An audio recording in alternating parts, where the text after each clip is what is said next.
Gabriella did a number of pieces of work for us. The first one was when she came in to work with our design and marketing team, because we were having a lot of problems which we'd had over a number of years that were getting in the way of our marketing campaigns.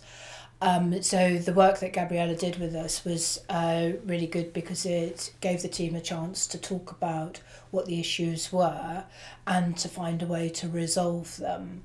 And that meant that they could go on to, when those issues would come up quite frequently, but now after the work with Gabriella we had a way to resolve them, so that was really important. So rather than waste time sort of in unspoken kind of conflict or whatever, now people could actually talk to each other about those issues, agree a solution, arrive at a solution, or accept that actually they didn't agree with this particular road, but that was okay, and then move forward. So that was a very useful piece of work.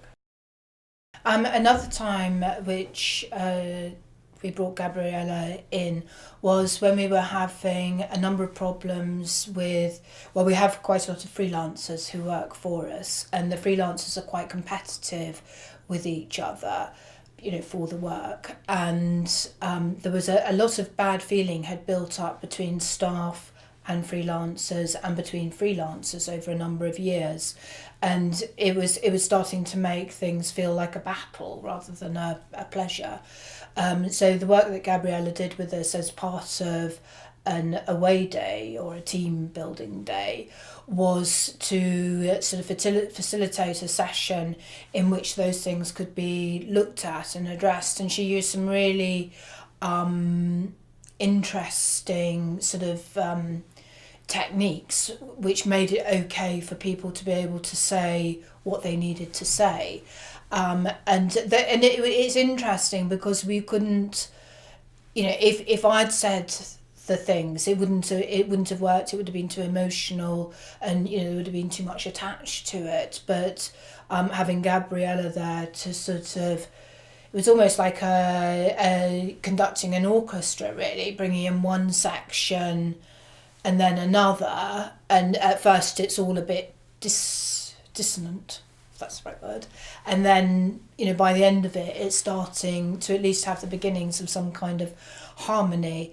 But that was really useful, and it meant that going forward a lot of the tension between the freelancers and our staff was reduced or dissipated, and that was important to the business, because again it was getting in the way of the business, and that's obviously not okay. I think almost certainly the most important element was the way that she was able to make it feel safe, particularly for the younger and more junior members of the team, to speak their minds. She was able to create an atmosphere in which it felt safe to speak, and I think her warmth and empathy really helped people feel that it was possible to say things which were quite difficult, quite challenging to management particularly. I think it would have been very hard for them to say those things which needed to be said without her presence.